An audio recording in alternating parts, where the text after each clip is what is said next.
परम सम्मानित मंच एवं प्यारे साथियों, मैं एक दो घटनाओं के माध्यम से अपनी बात कहने की कोशिश करूंगा। ये गुजरात के राजकोट में रहने वाली एक स्कूल अध्यापिका जयश्री बेन के जीवन की कहानी है। दुनिया की हर मां की तरह उस मां ने भी बहुत से सपने देखे, अपने इकलौते बेटे को खूब पढ़ाया लिखाया, अच्छी तालीम दिलाई। बेटा भी सफल हुआ, प्रोफेसर बन गया, डॉक्टर बहू से शादी हो गई, घर में पैसों की कोई कमी नहीं रही, जीवन में सब कुछ ठीक ही चल रहा था।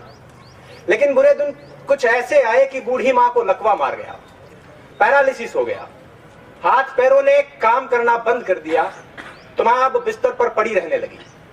एक रोज कुछ यूं हुआ बीमारी के दिनों में कि बेटे ने मां को सहारा देकर खड़ा किया।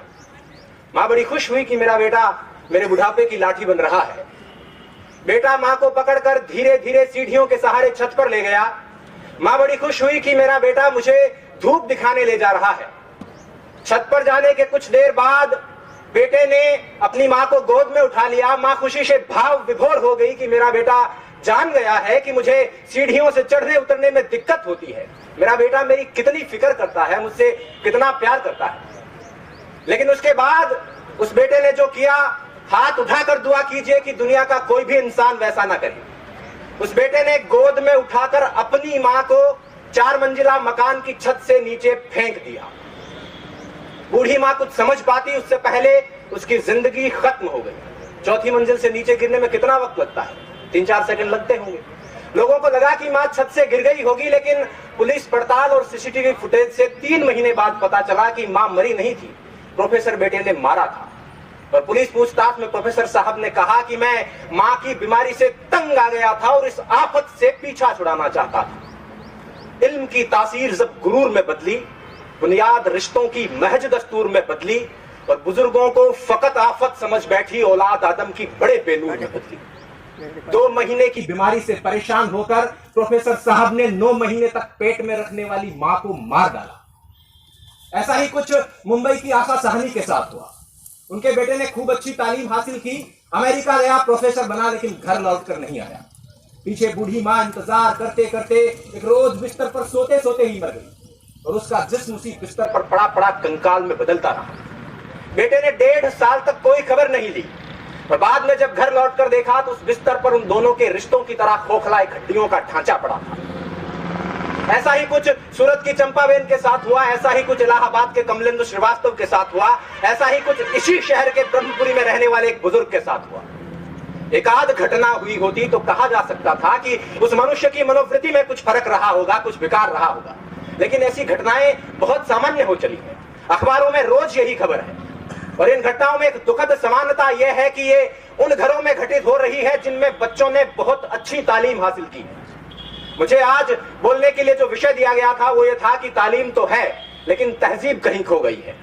हालांकि पग पग पर इस बात की गवाही मिलती रहती है, लेकिन ये घटनाएं इस बात को पूरी तरह से सिद्ध कर देती है कि तालीम तो है लेकिन तहजीब कहीं खो गई है। शिक्षा तो है लेकिन संस्कार कहीं खो गए हैं, सभ्यता कहीं खो गई है। अब प्रश्न यह उठता है कि ऐसी घटनाएं हो क्यों रही है, तहजीब खो क्यों रही है। दरअसल हम जिस तरह से अपने बच्चों को पालते हैं और उन्हें सिर्फ तालीम देते हैं, उससे बच्चे प्रोफेसर, इंजीनियर या डॉक्टर तो बन जाते हैं लेकिन इंसान नहीं बन पाते। स्पष्ट कर दूं कि मैं शिक्षा नीतियों को कोसने के लिए खड़ा नहीं हुआ हूं। दुनिया के हर देश में शिक्षा नीतियां इसी तरह से काम करती है। अकादमिक शिक्षा का संस्कारों से सीधे तौर पर कोई लेना देना नहीं है। संस्कार देने का काम समाज करता है, परिवार करता है, माँ बाप करते हैं। और अगर संस्कार कहीं खो रहे हैं तो इसकी जिम्मेदारी उन्हीं की बनती है। बच्चा संस्कार कहां से सीखता है? घर से ही तो सीखता है। अब पहली बात तो यह कि बच्चों को घर में रखा ही नहीं जाता, और यदि रख भी लिया जाता है तो स्कूल में और घर में कोई फर्क नहीं रखा जाता। हम सब जानते हैं कि संस्कार सिखाने की उम्र में माँ बाप बच्चों को रट्टा मारना सिखा रहे होते हैं। एक रोबोट की तरह, एक मशीन की तरह बच्चों को प्रोग्राम कर रहे होते हैं और 20-25 साल बाद उस मशीन में रिश्ते, संवेदना, प्यार, सम्मान और संस्कार खोजने लगते हैं। और जब नहीं मिलते हैं तो परेशान होते हैं। तारे जमीन पर फिल्म का वो दृश्य याद कीजिए।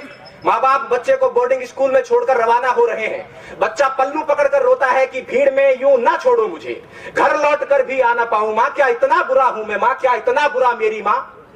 माँ बाप फिर भी निष्ठुर होकर चल देते हैं और जब बाद में बच्चा संवेदनहीन होने लगता है तो बहुत परेशान होते हैं। मैं ऐसे अनेक युवकों को जानता हूं जिनको उनके माँ बाप ने 7-8 साल की उम्र में घर से दूर अच्छी तालीम हासिल करने के लिए भेज दिया था। हालांकि इस बात में कोई दो राय नहीं कि वो अच्छा भविष्य बना लेंगे, अच्छा करियर बना लेंगे, लेकिन एक चीज जो मैं कई बार महसूस करता हूं वो ये है कि उनका अपने माँ बाप के साथ रिश्ता उतना मजबूत नहीं हो पाया है जितना सामान्यतः होना चाहिए।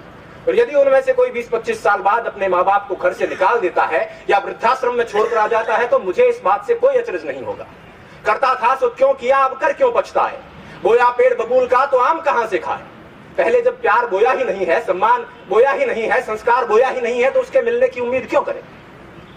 खैर, मैंने काफी समय ले लिया है। अंत में चलते चलते बस इतना कहना चाहूंगा कि जयश्री बहन तो छत से फेंके जाने के बाद नीचे गिरते वक्त कुछ सोच पाई थी या नहीं सोच पाई थी मुझे नहीं मालूम, लेकिन अगर आपके साथ ऐसा हुआ, भगवान ना करे ऐसा हुआ, तो आप ये जरूर सोचेंगे कि तालीम के साथ तहजीब भी दे दी होती तो इस तरह नहीं बढ़ना पड़ता। और अगर आप इस पश्चाताप के साथ नहीं मरना चाहते हैं तो अपने आने वाली नस्लों को, अपनी पीढ़ियों को, अपनी औलादों को मशीन बनाने के बजाय मनुष्य बनाने की शुरुआत कर दीजिए। इन्हीं शब्दों के साथ मैं अपनी